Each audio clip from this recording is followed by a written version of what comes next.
are in fact practice. You're in retirement age. Yeah. Yeah, I have older people migrating in. Is that reflected? Do you want? I'll put down retirement. Retirement, I think, is the right flavor. Is that? Yeah. Okay.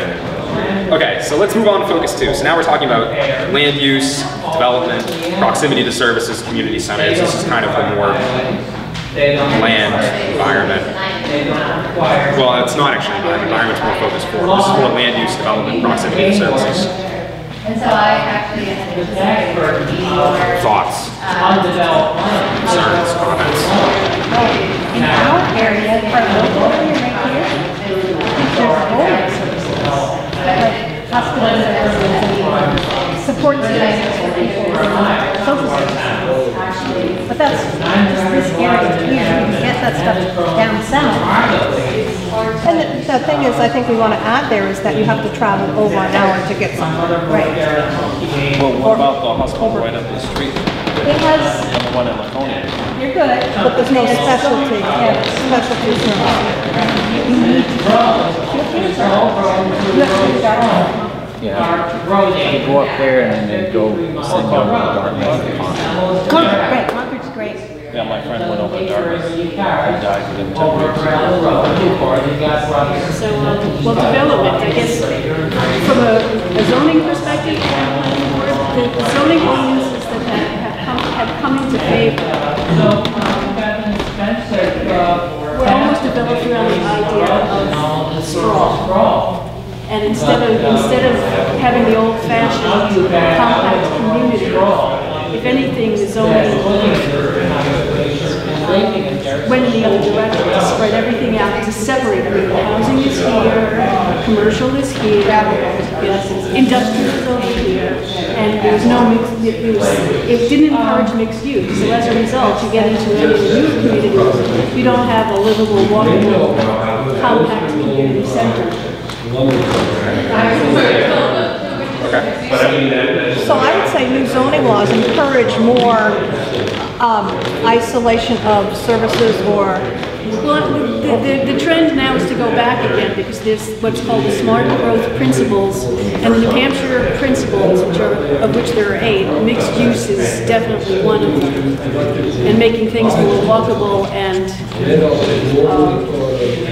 community centered again instead of sprawling it all out.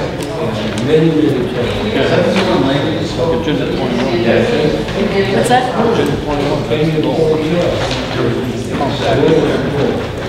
What did you call that, Susan? What was that? Smart growth. Smart growth. There's the New Hampshire smart growth principles. Principles?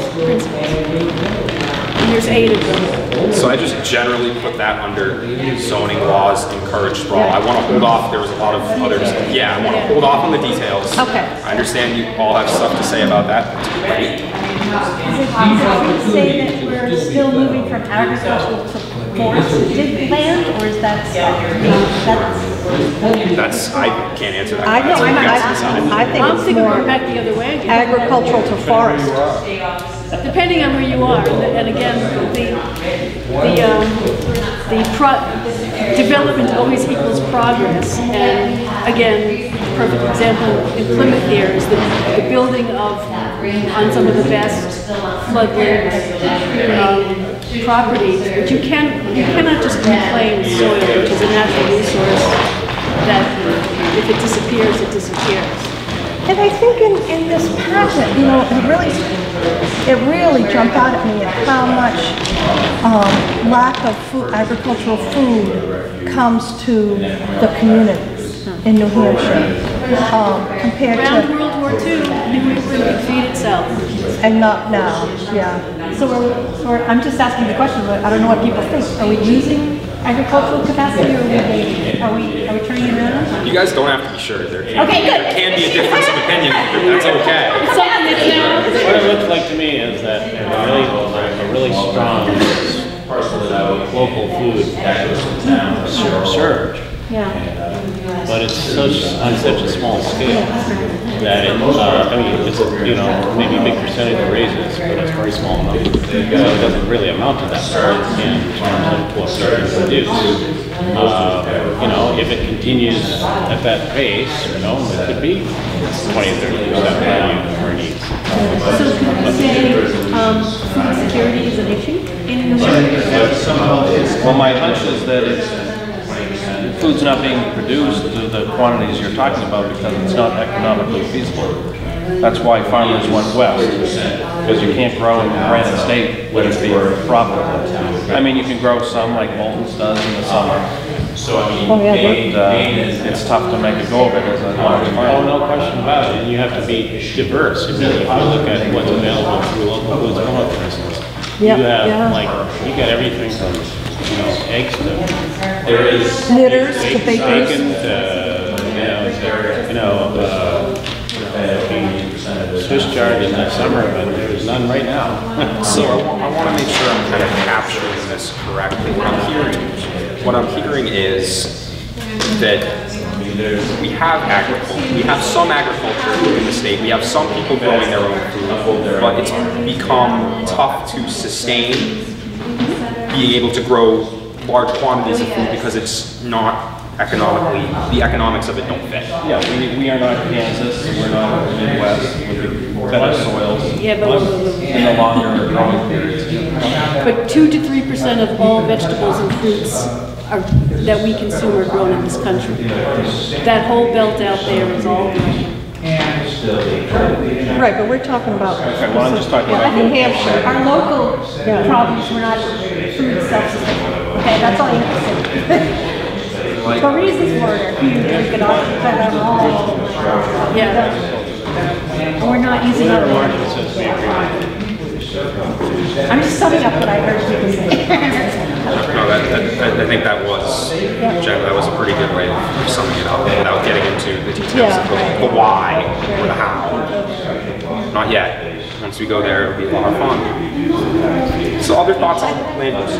I think, one of the things that you talked about here is proximity to services. Marcia talked about that with the healthcare. I think also for a lot of families, it's they can't get there. Services, they can't, I don't know if that's covered any place else about transportation. Transportation is actually the next one. Oh, hold my thought. Okay. Community centers, there's no funding for community centers for youth around here. There's a Penny Youth Center, but if you think of a community center as a big community center serving a large population, there's one in the 7 towns in our area here. This one right here. This one, and the Penny Youth Center. But if you look at, other areas, they have to come in and they can't, there's some buses that bring seniors here, but there's no bus that will help youth get to the youth center. So if I said lack of adequate, I don't want to get into the funding issue yet. I don't want to put a cause on it yet, but I just want to say you think there's a lack of adequate community centers? I think so, yeah. In the rural communities, kids don't have anything to do after school and they can't. Yes, I'll leave it there.